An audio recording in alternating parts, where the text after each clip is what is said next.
Brendan, firstly, can we get an update on the Kyogo situation? How close is he to moving to France? Yeah, well, he's obviously travelled um, for a medical and whatnot, so that'll probably be confirmed, I would say, in the next 24 hours. Well, how did that deal come about, Brendan? Was it a case of that the player wanted to go, or does Celtic see this as the right time in terms of value and his age? Yeah, no, no. Listen, it's nothing to do with the club. Naturally, as the manager and I wouldn't want to sell at this point one of our top players and someone who fits perfectly into how we play and how we want. But no, Kyogo has expressed an interest to leave a number of months back, and uh, and obviously then that expression becomes stronger, and then obviously it gets to this stage where he clearly very wants to leave, and then sadly we have to then do a deal and look to uh, finalise that for him. So yeah, so he's been an incredible player for the club for the 3.5 years he's been here, and like I said, we he's not someone that we wanted to lose, but we have to accept where he's at, and after the work that he's done to give to Celtic, we at his age and where he's at, then we have to respect that. How awkward timing is it, Brendan, in terms of this window? And I know there's obviously talk of a replacement, but is it awkward given Celtic are through in the Champions League now and you would have had your plans for this season? Yeah, listen, there's obviously can be issues around the timing, but we have been aware, so it's not something that's just it's been sprung on us. We understand that we were going to lose him, and we understand that we have to replace that quality to keep the team moving forward. So that's something that has been ongoing for a little while, and hopefully we can by the end of the window we come out of the window with a stronger squad. Just finally, from me, where are you on the Jota situation in terms of bringing him back to Celtic? Well, again, likewise, it's not finalised yet, but a player that clearly is would be an absolutely incredible addition to our squad, given what he's done here before and his qualities. But hopefully we can again confirm that in the next 24 hours. In terms of Jota arriving back and Kyogo leaving, if the figures quoted are correct in terms of outlay and intake, does that further highlight the business model that Celtic has, and that's why it's so successful? No, no, I have to say that this was nothing that was driven by the club in terms of having to sell or any pressure on me to want to sell because of Kyogo's age. It was nothing to do with that at all. I think that that only comes into it once the player wants to leave, and then clearly, then at that point, once we can't convince him to stay, then clearly the club has to drive the best deal that possibly can. So yeah, what the figures are that are quoted, but what I know is that the club will to get the best deals that they possibly can. How confident are you you'll get someone in quick enough in terms of a new recruit in that position for Kyogo's? Yeah, but well, that's as I said, it's been in the making for a while. So that's something that could come up. So there's been a lot of work going on behind the scenes, and hopefully we can get someone to just add that strength to our squad. Just in terms of the result and the win and the qualification the other night, Brendan, I'm sure when you came back, you said, listen, one of my aims and the reasons why you have come back is to kind of see progress in Europe. Now that you've achieved that by going through to the playoffs, does it kind of reaffirm your decision to come back?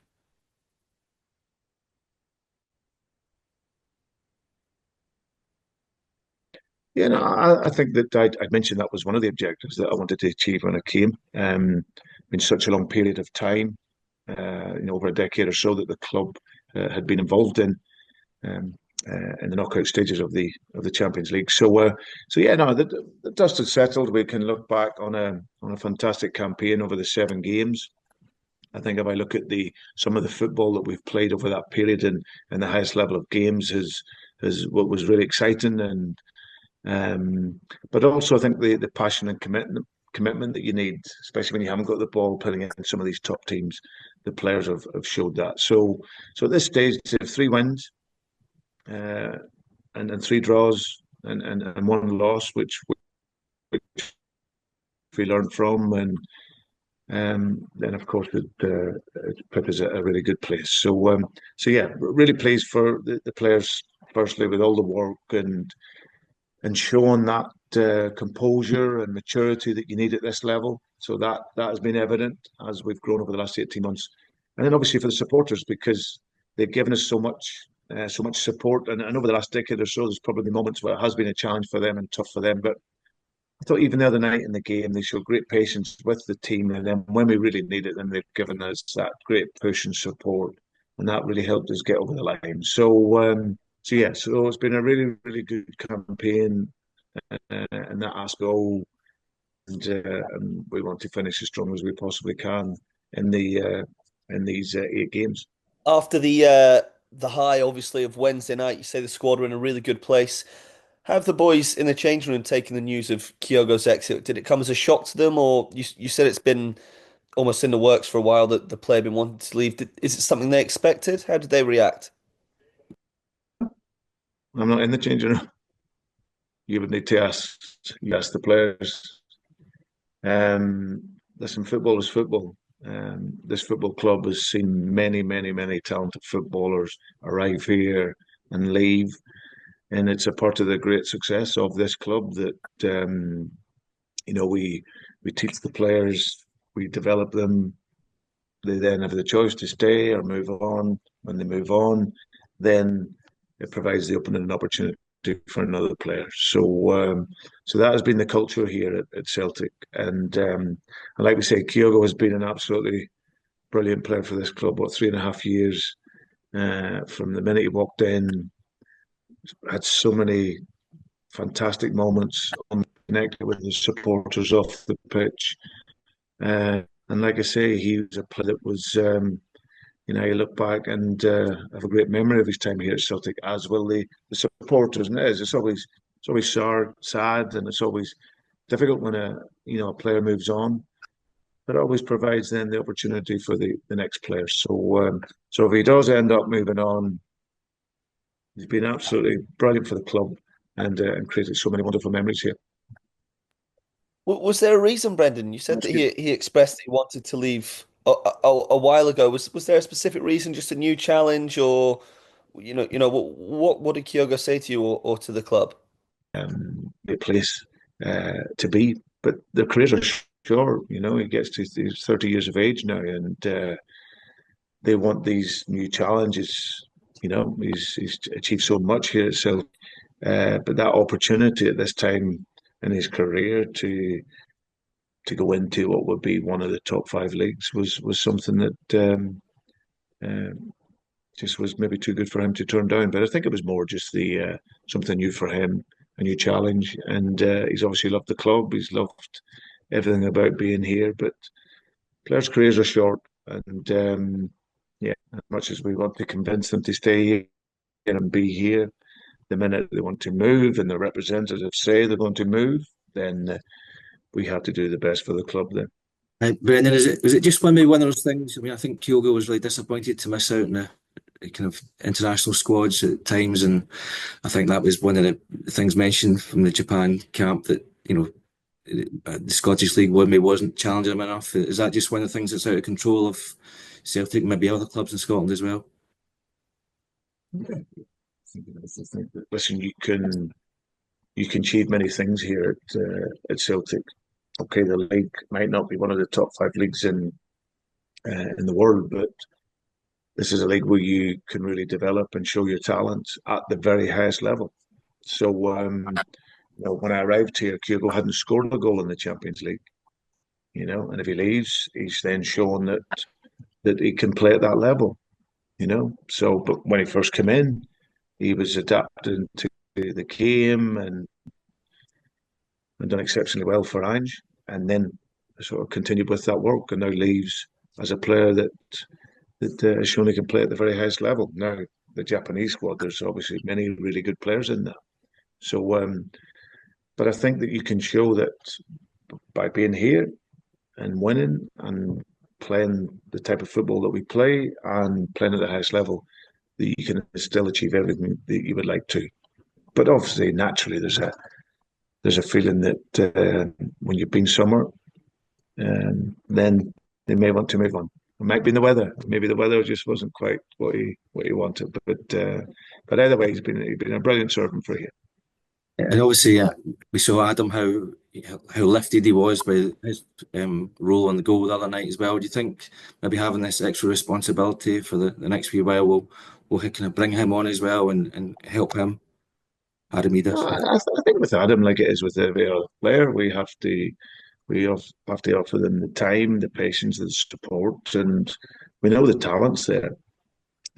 He's already shown that in his time here. But yeah, you get through a little run of games, you don't quite score. But I thought his impact the other night, come on, that's why we have quality strikers and more than one quality striker here. You need to be able to change up the game. The modern game now, isn't it, about the starting 11 and then playing the whole 90 minutes? Especially with the number of games that we play. I thought first half the other night, we were very, very good in the game. And we probably tired a little bit in the second half, naturally, with so many games that we're playing, plus the likes of young boys who have 3-4 weeks off. So they come into it a little bit in the second half. But that possibility to change the squad and have quality players on the side, to bring them in, and that gave us the opportunity to get that winning goal. So strikers will always want to score goals. But for me, it's always about the collective, and we obviously, if Kyogo ends up finishing his deal, we'll have to look to bring in another quality player in that position. If Kyogo obviously does leave and Jota comes in, is it in your mind perhaps to maybe play Dyson through the middle? It's obviously a role that he knows very well from the national team. He can do that, Graham, but I would still want to bring in another striker. I think he can play there. If you look at Dyson's numbers, I'm not sure exactly what they are, but certainly when he arrived in here, he came in here with something like 23 goals in 30-odd games. So he's a different profile of striker. But the 2 games I've played him in as a striker, he scored 5 goals. As a striker in Yokohama, he scored a hat-trick. And earlier in the season against Hibs, when Kyogo didn't play and I put him in, he scored 2 and he was a threat. So he will get goals. What's been really nice is to see the numbers that he's able to get off the side. But I still think that we would need another striker in by position if we need a certain characteristic. And so, but yeah, definitely we would want to bring in someone else. Can I also just ask you about your captain the other night, Brendan? Callum, I don't know if you'd be aware of this, but there was 1 or 2 kind of murmurings that perhaps he'd come off the boil a little bit of late. I mean, what did you make of his performance the other night? And did that show that absolutely is not the case? No, I thought he was absolutely brilliant in the game. He's an outstanding player. He's been here for such a long time. How he leads this team with his commitment and his example is absolutely second to none. I've managed him in so many games over my both spells, and it's what the consistency and the level that he produces is absolutely incredible. Now, from time to time, yeah, he might not be 9 out of 10. He'll maybe only be 7 sometimes, but that's just the level that he's set. His how he drives this team. I've said before the game, he's the real heartbeat of this team, and the level of his game that he's shown, like the other night, like against Red Bull, away in Atalanta, he's still a player for the very, very highest level. So listen, you'll always have your critics. Manager, player, doesn't matter. It'll come to you, whether it's deserved or not. But what I know is that the example he sets, both on and off the pitch here, is I'm very, very lucky to have him as my captain. I was just going to say, there's obviously disappointment amongst the Celtic supporters with Kyogo going, given the impact he had. From your point of view, how important is it to come out of the window stronger? If you think you want to bring another striker, Jota could be returning, obviously Kieran Tierney as well. You're in a good position to end the window in a stronger position, surely. Yeah, no, absolutely. We're in a fantastic position. It's just the nature of the life here. Players do really well, they will move on. And I think obviously the sad thing always is for supporters is if they feel that certain connection to an individual, and obviously with Kyogo and his time here, his connection with the supporters and our young supporters, that was there for all to see, and you can see his happiness at being here. But players will move on, and people will move on, and we just have to thank him, if the deal goes through, for everything that he's done here for Celtic and his time, the contribution that he's made. So yeah, but we can, like I said, there's still a while to go in the window. You can see things will happen in this last week or so, and that's always the aim. Always the aim. But we certainly didn't plan to sell Kyogo and then be any weaker. Our idea is to be stronger coming out of January. Brendan, could I just ask quickly on Jota, should the deal go through? I mean, he's been a hero at Celtic before. How confident are you that he can have the same impact? Yeah, I'm very confident. I think that whenever there's a possibility of him maybe being able to come in, he was one player that when I was coming back the first time, that was really, really looking forward to work with. I'd seen him play for Celtic, of course, and seen the impact that he made in terms of creating goals, scoring goals, and like I say, that connection with the supporters. So I was really, really looking forward to him, working with him. And then when I virtually before I'd arrived, it was really agreed that he was going. So that was that was disappointing. So to have this opportunity now, and obviously I'd spoken to him at length about. Because the challenge always is, and I know through first-hand experience, is that when you've created a legacy, lots of people will tell you to come back and maybe for that to be dented in any way. But my feeling to him and advice to him was come back and grow that legacy to be even greater, and if you're not happy in your work where you are or how it's gone for you, you know that this is a place where you will improve, you will develop. And he's at a different moment in his life now as well, even though he's been only a few years. So I think that he'll come back with a real motivation.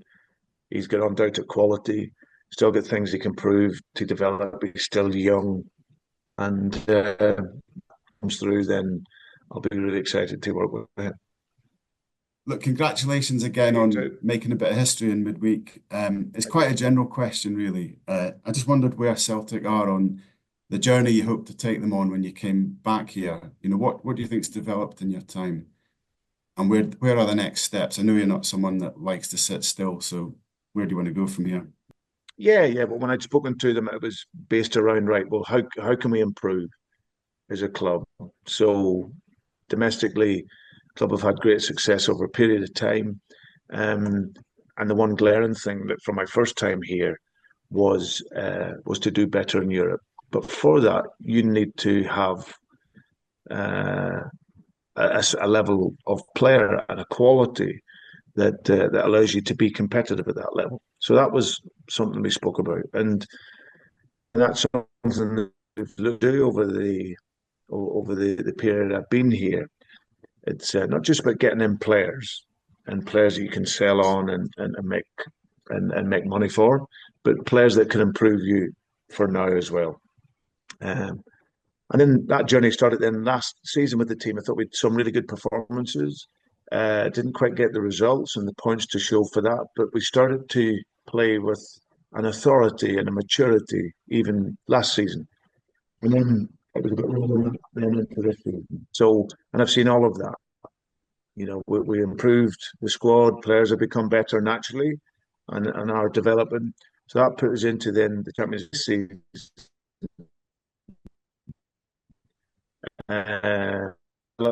We've got added to the squad, and then we've seen that level.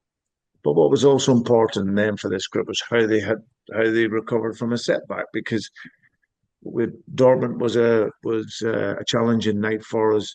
But you see that from that moment we've only conceded 3 goals, and that's been away to even a club like Atalanta, who are so good going forward. And so in that period from then till now, showed that response. Yeah, it's been very, very pleasing. So where do we want to go from here? Well, our next game, we want to go, okay, we'll have players missing at Aston Villa, but we want to go and finish off this group stage in the best possible way we can. And then for our future, it's just to keep growing it and sustain it at this level. It's about growing and developing, and that is then about improving players that you have, and then bringing in a higher quality of player. And I just wanted to ask a wee one about yourself, Brendan. I know it's your birthday on Sunday, isn't it? And maturity's been a kind of theme of the week. The team maturing, the crowd maturing, and all that sort of stuff. Just wonder what the kind of aging process, what experience changes as a manager in terms of how you work, maybe your enjoyment of work, how it adds to the qualities you already had. Yeah, it's interesting. Actually, I had a couple of good friends up from Chelsea here that I worked with 20 odd years ago. They're up for a few days, and they were asking similar sort of questions, from when it was then, coaching with them at Chelsea to virtually 20 years on. What does it look like? And I think experience clearly helps massively in terms of dealing with problems. I think when I was a young coach and I'm trying to create this philosophy and this model for myself, because I wasn't a big player. I didn't have that sort of protection behind me as such that people understood what I was, and so I was new to it all and had to earn my respect as such over that period. But I think then once you have that sort of greater longevity and you experience more, you just understand it more, and you understand about yourself more, and you regulate the pressure more. I think that's the big thing. I was 39, for example, when I went into Liverpool, of first team managerial experience, but I had many coaching years. And I look now, I'm 52 on Sunday, and I still feel I'm, young as a manager, despite starting early. But still always have that curiosity to want to learn. But I feel now that I really understand what is really, really important in terms of the game. And back then, 20 years ago, I was maybe the idealist and the purity of football. But you understand and you grow with that and understand really takes to develop winning teams and winning mentality and a winning culture. And the journey has been amazing. Lastly, for me, you just look like you're enjoying it more than ever. Enjoyed that moment where Casper made the save in the final minute, and you're pictured just smiling to yourself on the touchline. Would it be fair to say, that's the case as well? Your appreciation, enjoyment increases as well. The joy, to be in management, you need to have a real commitment and a real passion for the job, but for that you have to enjoy it. And I'm been very, very lucky in my life to work with brilliant players, but more importantly, brilliant people. And I'm here at a club that's really authentic, people that work hard to give you absolutely everything. The players. I had to come back. I had a point to prove, and I had to shake off some things that for some people will never be able to shake off. But for me, the most important thing for me was Celtic and giving them the best that I possibly could, and I absolutely love it.